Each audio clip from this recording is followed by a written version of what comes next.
લક્ષ્ય ન્યૂઝ, એક નજર, એક લક્ષ્ય. ચૈત્ર પૂનમના મહામેળામાં મોટી સંખ્યામાં ભક્તોનું ઘોડાપુર ઉમટ્યું. ચૈત્ર પૂનમના ભવ્ય લોકમેળા યોજવામાં આવ્યો હતો. આ વર્ષે મોટી સંખ્યામાં શ્રદ્ધાળુઓ તેમજ પગપાળા સંઘોએ માતાજીના દર્શનનો લાભ લીધો હતો. સમગ્ર ઉત્તર ગુજરાતમાંથી આવતા માર્ગો યાત્રિકોથી ઉભરાઈ ગયા હતા. કાળઝાળ ગરમી હોવા છતાં માતાજીના દર્શનાર્થે પગપાળા નીકળી પડેલા યાત્રિકો માટે માર્ગમાં સેવાભાવી સંસ્થાઓ અને યુવાનો દ્વારા સેવા કેમ્પો ઊભા કરાયા હતા, જ્યાં ચા પાણી, નાસ્તો, ઠંડી છાશ, ફળફળાદી તેમજ ભોજન અને આરામ સહિતની સુંદર સુવિધાઓ ઊભી કરવામાં આવી હતી. આ વર્ષે પણ છેલ્લા 5 વર્ષથી સેવા કરતી સંસ્થા સર્વમિત્ર મંડળ ઇલેક્ટ્રિક ગ્રુપ દ્વારા અરેચાની ઠંડક માટે તરબૂચનો કેમ્પ યોજાયો હતો. સાથે દ્રાક્ષની પણ વ્યવસ્થા કરવામાં આવી હતી.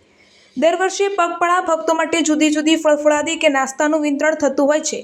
આ વર્ષે પણ મોટી સંખ્યામાં ભક્તોએ આ સેવાનો લાભ ઉપલબ્ધ થતાં ગ્રુપના સર્વે સભ્યો આનંદ અને ધન્યતાની લાગણી અનુભવતા હતા.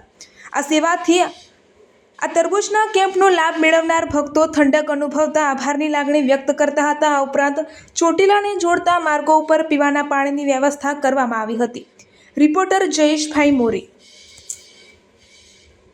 હું રતનપર ગામથી અમારા પદયાત્રી ચોટીલાથી જે ભાવિ ભક્તો હાલીને જાય છે એની માટે અમારા સર્વ મિત્ર મંડળ ઇલેક્ટ્રિક ગ્રુપ તરફથી દર વર્ષે છેલ્લા 5 વર્ષથી અમે આ સેવાનો રથ ચલાવીએ છીએ.